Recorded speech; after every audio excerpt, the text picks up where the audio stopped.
Hello friends welcome back to our YouTube channel Gyan ka Pitara.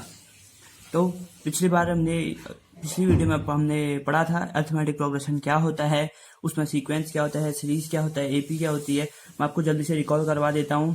Sequence होता है एक final और इन्फिनाइट लिस्ट नंबर्स का जो एक सेम पैटर्न फॉलो करते हैं, ठीक हो गया। और सीरीज होता है जो सीक्वेंस में जितने भी नंबर होते हैं उसका जो सम होता है हम उसे सीरीज कहते हैं। और एपी क्या होता है? एपी एक ऐसा सीक्वेंस है जिसमें जो लगातार आने वाले नंबर्स हैं, जब दो लगातार नंबर आते हैं उनके बीच का जो गैप होता है वो हमेशा सेम होता है, हम उसे एपी कहते हैं, ठीक हो गया दोस्तों। फिर हमने पढ़ा था कॉमन डिफरेंस क्या होता है। कॉमन डिफरेंस वो होता है जो दो एपी के बीच में, जो दो टर्म के बीच में जो गैप होता है उसे ही हम कॉमन डिफरेंस कहते हैं। जैसे हमने यहाँ पर एग्जाम्पल से समझा था 12 और 20 28 36 है, तो जब हमने दो को माइनस किया तो उनके बीच का जो डिफरेंस आया 8 आया, वही हमारा कॉमन डिफरेंस था। फिर हमने पढ़ा था क्या कहते हैं कि हम जब हमें nth टर्म निकालनी है उसके लिए क्या फॉर्मूला होगा, ये फॉर्मूला लिखा था हमने। देखो an = a + n - 1d। जिसने भी पिछली वीडियो देखी होगी उसको ये सभी याद होंगे फॉर्मूले।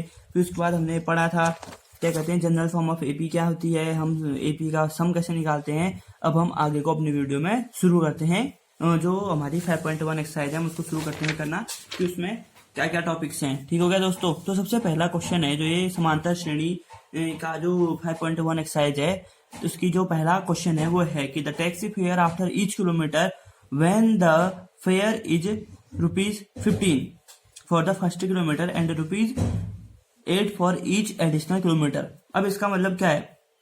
इसका मतलब है कि एक टैक्सी का किराया हमें दिया गया है, ठीक हो गया दोस्तों। टैक्सी के किराए के बारे में हमें दिया गया है। सबसे पहले ये बताया गया है कि जब भी एक टैक्सी चल रही है, जब भी टैक्सी शुरू होती है तो पहले किलोमीटर के लिए वो 15 किलोमीटर लेता है, 15 रुपया किलोमीटर के हिसाब से गाड़ी चलाता है। फिर उसके बाद से जितना भी किलोमीटर वो चलता है उसके बाद हर किलोमीटर का जितना भी ऐड होते रहेगा 8 रुपये के हिसाब से उसमें ऐड करते रहता है, ठीक हो गया दोस्तों। तो अब हम इस क्वेश्चन को आगे को सॉल्व करना शुरू करते हैं। आप लोग इस क्वेश्चन का मतलब समझ गए होंगे। इस क्वेश्चन में बताया गया है कि जो टैक्सी फेयर है वो पहले 1 किलोमीटर के लिए 15 रुपया है, फिर उसके बाद जितना भी किलोमीटर होता है उसके लिए वो 8 के हिसाब से हमसे किराया लेता है, ठीक है। तो अब हम दोस्तों इस क्वेश्चन को करना हम शुरू करते हैं, ठीक हो गया। तो सबसे पहले हम लिखेंगे taxi fare for first kilometre. Taxi fare मतलब टैक्सी का किराया है जो पहले किलोमीटर के, ये फॉर 1 किलोमीटर = 15, ठीक है, 15 रुपीज। फिर जो दूसरा है, फिर अगला लिखिए हम taxi fare for second kilometre 2 kilometre, मतलब 2 किलोमीटर। पहले के लिए तो उसने 15 लिया, फिर प्लस 8 लिया, ये कितना हो जाएगा 23 रुपीज, ठीक हो गया। फिर टैक्सी फेयर फॉर, वैसे ही हम अगले तीसरे किलोमीटर के लिए निकालेंगे हम टैक्सी फेयर मतलब टैक्सी का किराया जो है 3 किलोमीटर के लिए फॉर 3 किलोमीटर इक्वल टू कितना हो जाएगा 23 में हम 8 जोड़ देंगे क्योंकि अभी तक हमसे 23 रुपये तो ले लिया उसने। फिर 23 के बाद जितना लेगा आगे को ये हो जाएगा 31 रुपये, ठीक हो गया। फिर उसके बाद हम अगले चौथे किलोमीटर के लिए निकालते हैं टैक्सी फेयर फॉर 4 किलोमीटर्स, ये क्या हो जाएगा आपका, फिर 31 में हम 8 जोड़ देंगे, ठीक हो गया दोस्तों। ये हो गया हमारा 39 रुपये। तो अब हम ऐसे करके आगे आगे चलते जाएगा, ठीक है। तो हम यहाँ पर लिख लेते हैं, तो एपी ईज लिख देंगे, एपी ईज, क्योंकि हमसे क्वेश्चन में पूछा गया है, बोला गया है कि एक टैक्सी फेयर ये है, इसका क्वेश्चन हमको दिया गया है, फिर हमको उसमें से एक एपी निकालनी है, ठीक हो गया। तो हम उसमें से कैसे निकालें एपी, देखो ये से पहले हमने लिखा कि जो टैक्सी फेयर है 1 किलोमीटर के लिए, यहाँ पर हम लिख देंगे गिवन, क्योंकि हमको ये सब सारी चीजें दी गई हैं, गिवन, ठीक हो गया। एक किलोमीटर के लिए हमको 15 रुपया दिया गया है। फिर जो अगला किलोमीटर है 1 के साथ 1, मतलब ये 1 किलोमीटर का है प्लस उसके साथ नेक्स्ट किलोमीटर का है, वो कितना है 15 + 8 हो जाएगा 23। फिर ऐसे करके कर सकते हैं, ठीक हो गया दोस्तों। तो फिर जो हमारी एपी हो जाएगी वो क्या बन जाएगी 15, 23, 31, 39 ... ये आपका आंसर हो जाएगा। अगर आप चाहें तो इसके आगे के 1-2 टर्म और निकाल सकते हैं, लेकिन 4 टर्म बहुत होती हैं, क्योंकि आपसे अगर कहा गया है कि 5 टर्म तक निकालेगा, क्वेश्चन में क्या form AP till 5th term, मतलब 5वें पद तक का आपको समांतर श्रेणी निकालनी है कहेंगे तो आप 5 पद तक निकालने पड़ेंगे। अगर क्वेश्चन दिया गया तो 4 निकालिए, 5 निकालिए, बहुत होता है, ज्यादा निकालने की हमको जरूरत नहीं होती है इसमें, ठीक हो गया। तो फिर मैं उम्मीद करता हूँ कि आपको वाला क्वेश्चन समझ में आया होगा। अब हम इसी एक्सरसाइज 5.1 जो वर्णमाला है इसके हम आगे को बढ़ते हैं, ठीक हो गया। तो नेक्स्ट क्वेश्चन है, एक और क्वेश्चन में, ये आपकी बुक का है, एनसीईआरटी की बुक का है। तो जो ये चैप्टर है ये सीबीएसई और एनसीईआरटी दोनों के जो छात्र हैं या स्टूडेंट्स हैं उन सभी के लिए इंपॉर्टेंट है, छात्र छात्राएं सभी के लिए इंपॉर्टेंट है। तो आप इस चैप्टर को मन लगा के ध्यान से पढ़िए। तो जो ये अगला क्वेश्चन है वो हमारा है, right first 4 term of AP लिखनी है हमको, मतलब हमें पहली 4 पद लिखने हैं समांतर श्रेणी के। ठीक हो गया दोस्तों, फर्स्ट 4 टर्म ऑफ एपी हमें लिखनी है। जहां पर हमें दिया गया है, यहाँ पर ए हमें दिया गया है 4 है और हमें डी दिया गया है 3 है। ठीक हो गया, अब हम इसको सॉल्व करेंगे दोस्तों, बिल्कुल से बड़े प्यार से हम इसको सॉल्व करेंगे। क्या कहते हैं, फिर मैंने आपको सबसे पहले तो मैं आपको बता दूं कि मैंने आपको क्या पढ़ाया था। जब मैंने आपको कल पढ़ाया था तो मैंने आपको ये चीज पढ़ाई थी। देखो, जब हमको पहली पद a(n = a + n - 1 d होता है करके मैंने आपको ये कल पिछली वीडियो में पढ़ाया था। ठीक हो गया, इसी से हम पहला पद, दूसरा पद, तीसरा पद, सारे पद निकालेंगे। ठीक हो गया, तो अब हम इसको करना सॉल्व करते हैं। तो मैंने और आपको एक जगह ये भी बताया था, अगर ये देखो जनरल फॉर्म ऑफ एपी क्या होती है, पहली टर्म में होता है ए, पहला पद होता है ए, फिर दूसरा पद होता है a + d, तीसरा पद होता है a + 2d, a + 3d, ऐसे करके निकालेंगे। जब हमें कहा जाए कि 4 पद निकालिए, जब आपको a और d दिया गया हो और कहा जाए कि 4 टर्म निकालिए यानी कि 4 पद निकालिए, तो आप फटाफट से वाला फॉर्मूला लगा के आप उसके 4 पद निकाल सकते हैं, बिल्कुल आसान तरीके से। आपको इसमें कोई ज्यादा करने की जरूरत नहीं पड़ेगी। ठीक है, तो हम इस क्वेश्चन को करना शुरू करते हैं। तो सबसे पहले हम लिखेंगे फर्स्ट टर्म, पहले हम लिखेंगे गिवन। मैंने आपको बताया कि क्वेश्चन में जो भी गिवन है सबसे पहले उसे लिख लीजिए। गिवन क्या है, a = 4 है और d = -3 हो गया। ठीक हो गया, तो हम यहाँ पर लिखेंगे फर्स्ट टर्म। सबसे पहले हम, क्योंकि हम पहली टर्म ही निकालेंगे, फर्स्ट टर्म कॉमा जो हमारी a होती है वो कितनी है, 4। जो पहली टर्म हमारी a ही होती है ना, देखो, तो 4 हो गई। तब हम लिखेंगे सेकेंड टर्म। सेकेंड टर्म में क्या होती है, सोचो, अब भी जनरल फॉर्म में बताई थी क्या होती है, a + d। तो कितना हो जाएगा सेकेंड टर्म, 4 - 3 = -1। ये हमारी क्या हो जाएगी, 4 - 3 होता है +1, ये गलती मत करना। ठीक हो गया दोस्तों, ये होता है +1, तो ये हमारी दूसरी टर्म निकल गई। फिर हम निकालेंगे ऐसे ही अपनी थर्ड टर्म निकालेंगे, वैसे ही हम अपनी फोर्थ टर्म भी निकालेंगे। बहुत इजी क्वेश्चन होते हैं, ये आपके पेपर में 1 नंबर 2 नंबर में आएंगे। तो आप इन क्वेश्चन को करके अच्छे से सीख के आप अपने नंबर इजी से स्कोर कर सकते हैं। तो 3 2 कितना होता है, 6, 3 2 6। तो ये जब 4 में से 6 को माइनस करेंगे, घटाएंगे, तो बचेगा हमारा -2। वैसे ही हमको 4 टर्म तक निकालना है, तो हम फोर्थ टर्म में भी निकालेंगे, इसकी मतलब चौथा पद निकालेंगे। फोर्थ टर्म यानी कि मैं यहाँ पर लिख दूं, जो हिंदी वाले बच्चे हैं, चौथा पद क्या होगा हमारा, a + 3d। a + 3d क्या होता है, a कितना है हमारा, देखो 4, d कितना है -2।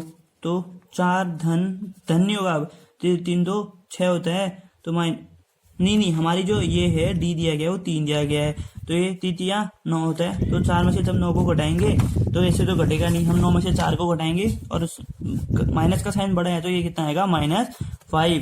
ठीक हो गया दोस्तों, सब समझ रहे होंगे। ठीक हो गया, तो हम यहाँ पर लिख देंगे एपी इज, क्योंकि हमने एपी मतलब कि समांतर श्रेणी क्या है वो इसके बारे में लिखना होता है। तो हमारी जो एपी होगी वो क्या होगी, यही होगी। तो हम लिख देंगे हमारी जो एपी है वो है 4, 1, -2, -5, आगे को बढ़ते गया। ठीक हो गया, मैंने आपको बताया था ए क्या होता है, प्रथम पद होता है, डी क्या होता है, सार्वंतर बोलेगी तो कॉमन डिफरेंस, और ए होती है फर्स्ट टर्म। ठीक हो गया दोस्तों, तो चलो ये क्या कहते हैं, हमने इस क्वेश्चन से एक और चीज निकाल दी। तो मैं उम्मीद कर रहा हूँ कि आपको ये सब समझ में आ रहा होगा। ये कोई ज्यादा डिफिकल्ट चीजें नहीं है। आप एक बार जैसे मैंने एक बार ये आपको समझा दिया, यहाँ पर एक बार अपनी बुक खोलिए, उसमें से कुछ क्वेश्चन पकड़िए, उनको सॉल्व कीजिए। अगर आपको उसके बाद भी समझ में नहीं आ रहे हैं तो आप मेरी एक बार पहली वीडियो और वाली वीडियो दोबारा देख लेना, उसके बाद उनको दोबारा से कोशिश करना, क्योंकि जब तक आप मैथ में कोशिश नहीं करोगे तब तक आपको क्वेश्चन नहीं आते। ऐसा नहीं होता है कि एक ही बार में आ जाते हैं, ऐसा बिल्कुल नहीं होता है। मेरे को भी ये 2-3 बार लगा था समझने से, जब मैं 10th क्लास में था। तो आपको भी मेहनत करनी पड़ेगी, क्योंकि मेहनत से ही हमें सफलता मिलती है। ठीक हो गया, तो हम आगे को बढ़ते हैं, अगले क्वेश्चन की ओर बढ़ते हैं हम अपने। ठीक हो गया दोस्तों, तो चलो अगला क्वेश्चन लिखते हैं। हमको एक एपी दी गई है और उसमें हमें बताना है कि हमारा जो पहला टर्म है और जो उसका कॉमन डिफरेंस या कि सार्वंतर कितना है। ठीक हो गया दोस्तों, तो मैं यहाँ पर सबसे पहले आपके लिए प्रश्न लिख देता हूँ, यानी कि क्वेश्चन। तो यहाँ पर दिया गया है राइट फर्स्ट टर्म, आप फर्स्ट टर्म समझते हैं क्या होता है, फर्स्ट टर्म ए होता है। देखो ठीक है, राइट फर्स्ट टर्म कितना है, ए, एंड ये ए होता है, ए से इसको डिनोट करते हैं, मतलब ए से इसको दर्शाते हैं कि ये फर्स्ट टर्म जो है हमारी वो ए ही है, और उसका हमको कार्बन डिफरेंस मतलब कि सार्वंतर निकालना है। कॉमन डिफरेंस यानी कि हमको डी भी निकालना है, ठीक है। वेयर एपी इज, जहाँ पर हमें एपी दी गई है, वेयर एपी इज, हमें एपी दी गई है 1/3, 5/3, 9/3, 13/3, आगे को चलते जा रही है। ठीक हो गया। ये कौन सी एपी है मेरे को बताओ, फाइनाइट है कि इनफाइनाइट है, फिक्स वाली है कि अनंत वाली है एपी? ये हमारी अनंत वाली एपी, क्योंकि ये आगे को बढ़ते हुए जा रही है। ठीक हो गया। तो हम इसका सॉल्यूशन निकालेंगे। सॉल्यूशन तो क्या होगा, छोटा सा आंसर होगा इसका। ये जो जितने भी मैं क्वेश्चन बता रहा हूँ अभी आपको, ये सारे 1 नंबर या 1 नंबर वाले क्वेश्चन है, बस ज्यादा बड़े क्वेश्चन ये नहीं है, क्योंकि आपका ये बहुत जल्दी जल्दी छोटे छोटे क्वेश्चन है, तो आप इनको 2 सेकंड में कर ले रहे होंगे। मैं बस आपको समझाने थोड़ा लंबा खींच रहा हूँ, लेकिन जब आप समझ जाएंगे तो ये थोड़ा सा फटाफट से आप सीख लेंगे। ठीक हो गया। तो हम लिखते हैं यहाँ पर, इसका जो हमको निकालना है, फर्स्ट टर्म बोले तो प्रथम पद क्या होता है, फर्स्ट टर्म, हमें इसमें से निकालना है ए। तो मैंने आपको बताया था जो इसमें जो पहला टर्म होता है वही हमारा ए होता है। तो जो हमारा 1/3 है वो हमारा ए हो गया। एक आंसर तो आ गया हमारा। देखो क्वेश्चन लिखने तक ही हमारा एक आंसर आ जा रहा है, तो आप सोच सकते हैं ये कितने इजी क्वेश्चन है, और अब पेपर में सिर्फ 1 नंबर के ही आएंगे। हो सकता है कि 2 नंबर का भी आए, लेकिन 1 ही नंबर का आएगा। ठीक हो गया। और तो अभी हमको निकालना है कॉमन डिफरेंस, यानी कि सार्वंतर। कॉमन डिफरेंस जब हमको निकालना है, कॉमन डिफरेंस, ठीक हो गया। कॉमन डिफरेंस के लिए हम करते हैं पहले A2 - A1 कितना आएगा, ये A1 होता है, A2, A3, A4 होता है, ठीक है। तो ये A2 - A1 करेंगे, मतलब 5/2, 3 - 1/3। तो जब हम माइनस करेंगे आपस में तो 4/3 बच जाएगा। ठीक हो गया। हम एक और बार चेक कर लेते हैं, इन दोनों में को माइनस कर लेते हैं, चेक कर लेते हैं। अगर इन दोनों का भी वही आ रहा होगा तो हमारा जो ये कॉमन डिफरेंस है, यानी कि सार्वंतर है, वो दोनों का बराबर होगा। ठीक हो गया। तो देखो ये देखो 4/3 4/3 आ रहा है, तो हम यहाँ से मान लेंगे कि जो हमारा डी है वो हमारा कितना होगा, 4/3, मतलब कि 4/3 हमारा ये आंसर होगा।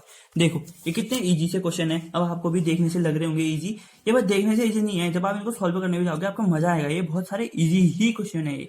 ठीक हो गया। तो अब हम 5.1 एक्सरसाइज का एक और क्वेश्चन कर लेते हैं, जो एग्जाम पॉइंट ऑफ व्यू से मैं कह सकता हूँ कि 2 नंबर में आए, या फिर 3 नंबर के अगर क्वेश्चन आते हैं तो 3 नंबर में भी आ सकता है। ठीक हो गया। तो हम क्वेश्चन लिखते हैं। हमें जो अगला क्वेश्चन है वो भी सेम है, उसमें भी हमको टर्म से निकालनी है।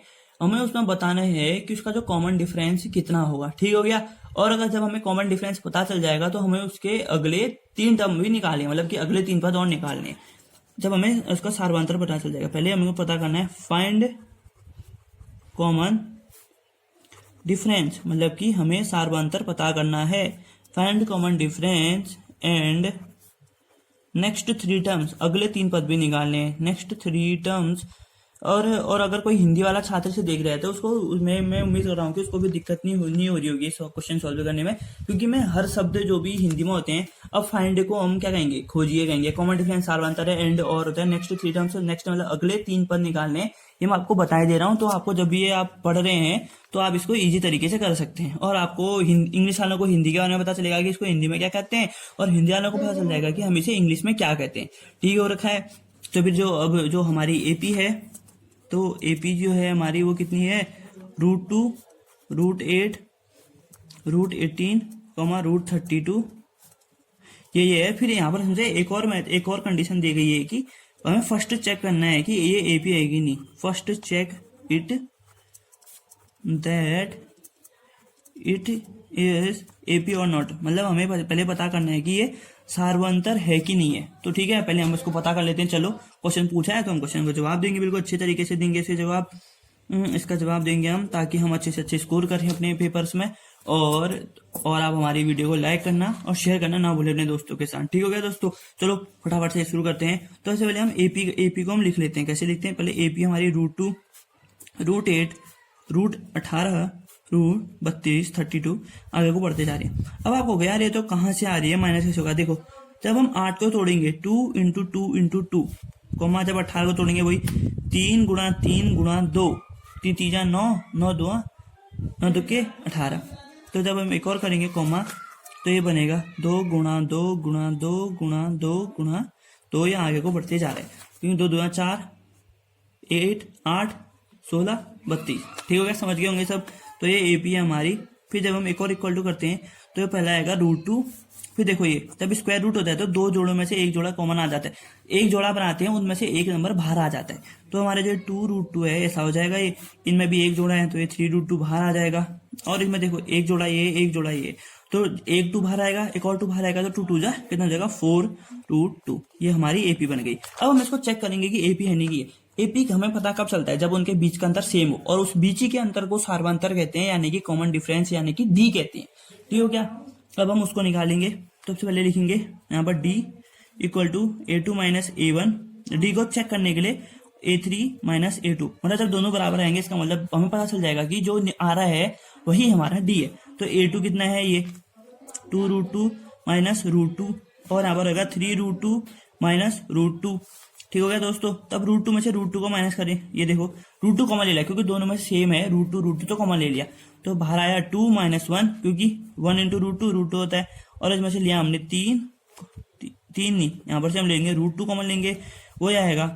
तो अंदर कितना बचेगा 3 माइनस 2, तो यहाँ पर बच गया √2 इंटू 1, √2 होता है, √2 इंटू 1 √2। तो इसका मतलब जो हमारा ये है कॉमन डिफरेंस है, ये एपी में है। हम यहाँ पर लिखेंगे पहले hence the given sequence is in AP, the given sequence is in AP. और हिंदी में अगर हिंदी वाले छात्र सोचें हम क्या लिखेंगे, तो यहाँ पर लिख सकते हैं कि हम यहाँ पर लिख सकते हो कि तो गी हुई एपी जो है, वो जो दिया गए जो श्रृंखला है वो हमारे एक एपी है। आप इसको हिंदी में लिख सकते हैं। ठीक हो गया। जो ये दी गई श्रृंखला है यानी ये एक एपी में हमें पता चलेगा।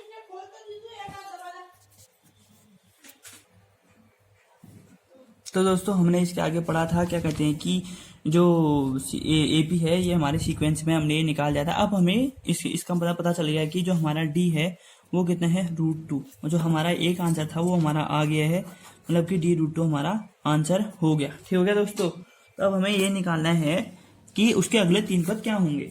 ठीक है। तो अगले 3 पद के लिए आपको पता है 1 2 3 4 पद तो इसमें है ही, मतलब कि a plus D, a plus 2d, a plus 3d तक हमारे पास है।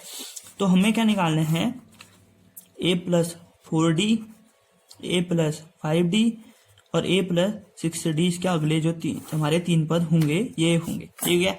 अब हम इसे निकालना शुरू करते हैं। a हमारा कितना है √2, तो 4 से जब गुणा करेंगे d को, ये हो जाएगा √2 प्लस 4√2, कितना हो जाएगा ये 5√2, और ये हो जाएगा √2 प्लस 5 गुणा √2, तो ये हो जाएगा √2 प्लस 5√2 बराबर 6√2, और ये हो जाएगा √2 plus 6√2 is equal to 7√2।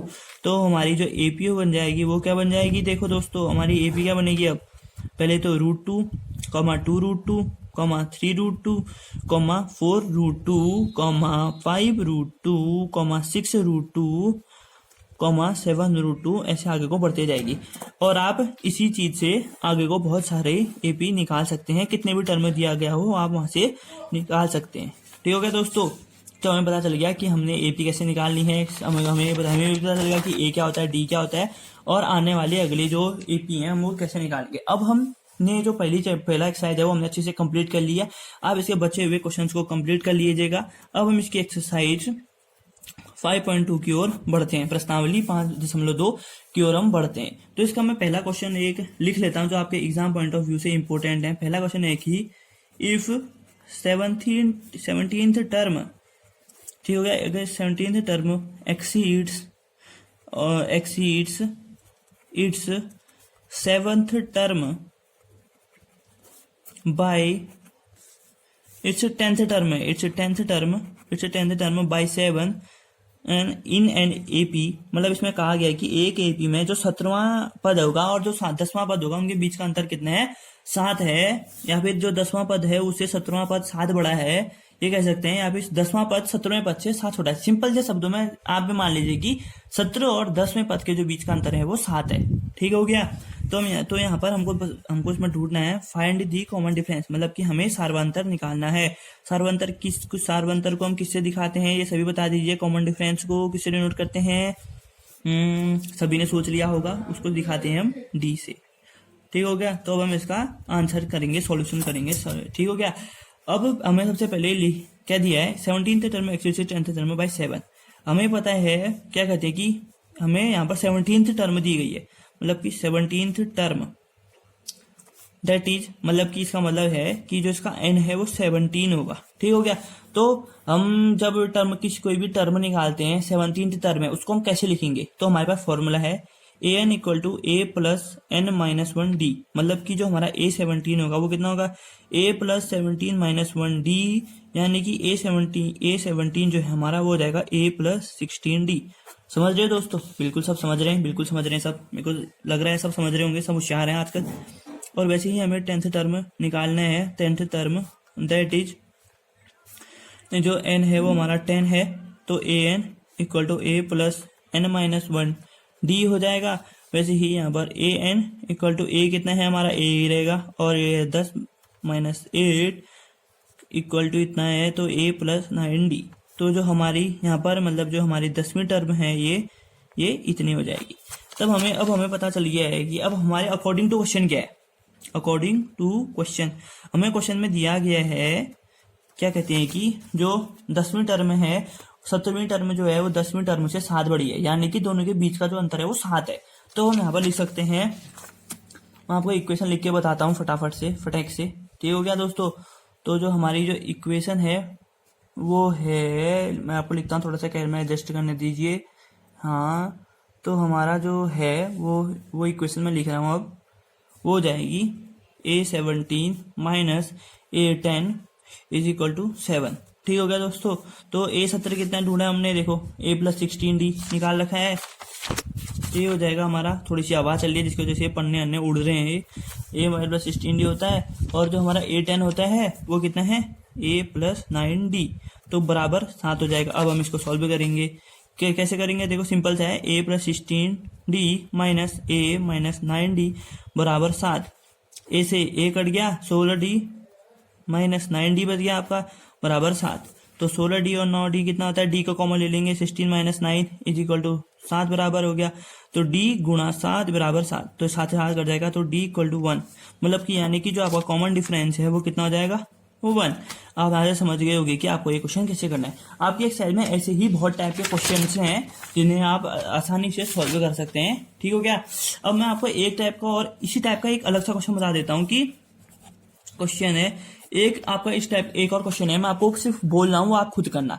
Some of 4th and 8th term of an AP is 24। मतलब चौथी और 8वें पद का जो सम है, मतलब कि जो उनका जोड़ के आया है वो है 24। और छठा टर्म और 10th टर्म है, 6th term and 10th term, उन दोनों को जो ऐड करके आएगा वो है 44। लिख लीजिए एक बार और, 4th term plus 8th term equal to 24 है, 6th term plus 10th term equal to 44 है। तो आपको निकालना है इसमें a निकालना पहले, उसके बाद फिर d निकालना, फिर उसके बाद अगली 3 टर्म निकालना। ठीक हो गया दोस्तों? मतलब पहली 3 टर्म निकालना इस एपी की।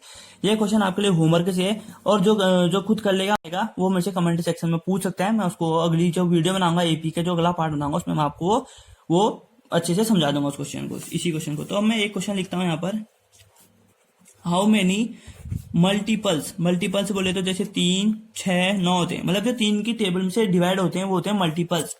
हाउ मेनी मल्टीपल्स ऑफ 4, मतलब जैसे मल्टीपल्स ऑफ 2 कहूंगा तो 2, 4, 6, 8 होंगे, 3 कहूंगा तो 3, 6, 9, 12, 15 ऐसे होंगे, 4 कहूंगा तो 4, 8, 12, 16, 20 ऐसे होंगे। मल्टीपल ऑफ 5 होंगे तो 5, 10, 15, मतलब जो 5 के टेबल से, 4 के टेबल से, 3 के टेबल से, मतलब उस टेबल से जाएंगे उन्हें ही हम मल्टीपल्स कहते हैं। मल्टीपल्स ऑफ 4 लाई बिटवीन, किसके बीच में? 10 और 250 के बीच में कितने उसके मल्टीपल आएंगे ये हमको बताना है। ठीक हो गया? अब हम इसका फटाफट से सॉल्यूशन शुरू करते हैं। सबसे पहले हम लिखेंगे एपी इज एपी। तो हमें देखो, अब हमें 10 और 250 के बीच में निकालना है। सबसे पहले हम क्या लिखेंगे? 10 से 4 के टेबल में 10 से बड़ा कौन है? 11 जाता है टेबल, 10 के टेबल से नहीं जाता है। 12 जाता है, हाँ, तो 12 सबसे पहले हम लिखेंगे। फिर 12 के बाद जो 4 16 जाता है, फिर 20 जाता है, ये सब 4 के टेबल से जाते हैं। फिर जो लास्ट टर्म है 250, तो हमने देखा है 250 जो है, ये देखो मैं आपको बता देता हूँ, 250 है 4 6 24, ये हो गया 10 बच गया, 4 2 8, ये रिमाइंडर बच गया 2। मतलब कि जब हम 4 से इसको डिवाइड कर रहे हैं तो हमारा 2 रिमाइंडर बचा -2, मतलब 248 जो है हमारा वो 4 के टेबल से जाएगा। मतलब जो हमारी लास्ट टर्म है वो भी हमें पता चल गई कितनी है, 248। बस हमारी एपी हमारे अगर हाथ में है तो हमें सब चीज पता चल गया। तो हमें बताना है कि कितने मल्टीपल होंगे, कितनी नंबर ऑफ टर्म्स निकालने हमने इसमें। तो ठीक है, अब हम इसको क्वेश्चन को फटाफट से सॉल्व करते हैं, फटाक से फुर्र कर देंगे हम इस क्वेश्चन को। ठीक है दोस्तों? तो हम जब इसको लिखेंगे, मैं इसका ए लिखूंगा, प्रथम पद कितना होता है 12, डी कितना होता है 16 माइनस 12 बराबर 4, 4 इसका सार्वधातुक हो गया। और हमें लास्ट पद पता है ए एन इक्वल टू 248। तो हमें अब पता है फॉर्मूला क्या होता है, A N equal to A plus N minus 1 D. तो ये कितना है 248, ए कितना है हमारा 12 प्लस एन कितना है, एन ही तो निकालना है हमें, तो एन माइनस 1 हमें यहाँ पर निकालना है, N equal to question mark N कितना होता है, और डी कितना है 4। जब 12 से इसको माइनस करेंगे तो 248 minus 12 equal to N minus 1 D, 4 हो जाएगा ये। तो हम इसको ऐसे लिख सकते हैं, एन माइनस 1 4, तो 8 में से 2 6, 24 में से 1 घटा 3, ठीक है। तो जब एन माइनस 1 से हम इसको डिवाइड करेंगे 236/4 करेंगे तो हमारा कितना आएगा दोस्तों, देखते हैं, ये देखो 4 बन जा 4, 59 जा, तो n माइनस 1 इक्वल टू 59 किया हमने, तो n इक्वल टू 60 आ गया। मतलब जो टोटल नंबर ऑफ टर्म्स हैं कितनी होंगी 60, तो हम यहाँ पर लिख देंगे total number of terms is equal to 60। ठीक है दोस्तों, ऐसे ही आप इस एक्सरसाइज के और भी क्वेश्चन कीजिएगा। अगर आपको कोई क्वेश्चन नहीं आता है तो आप मुझसे पूछ लीजिएगा, ठीक हो गया, मैं आपको वो बता दूंगा। ठीक है दोस्तों, तो आपसे अब अगली वीडियो में मुलाकात होगी, तो तब तक के लिए आप इस वीडियो को लाइक कीजिए, शेयर कीजिए, सब्सक्राइब कीजिए, ठीक हो गया। और अगर आप इस वीडियो को फैलाना चाहते हैं अपने दोस्तों के साथ शेयर कीजिए, हमें सपोर्ट कीजिए। और 2 गज की दूरी, मास्क है जरूरी, इसको लगाइए रहिए, मास्क लगाइए, सैनिटाइज कीजिए अपने और अपने आसपास अपने घर वालों का ध्यान रखिए। तब तक के लिए मिलते हैं अगली वीडियो में, तब तक के लिए take care, thanks for watching.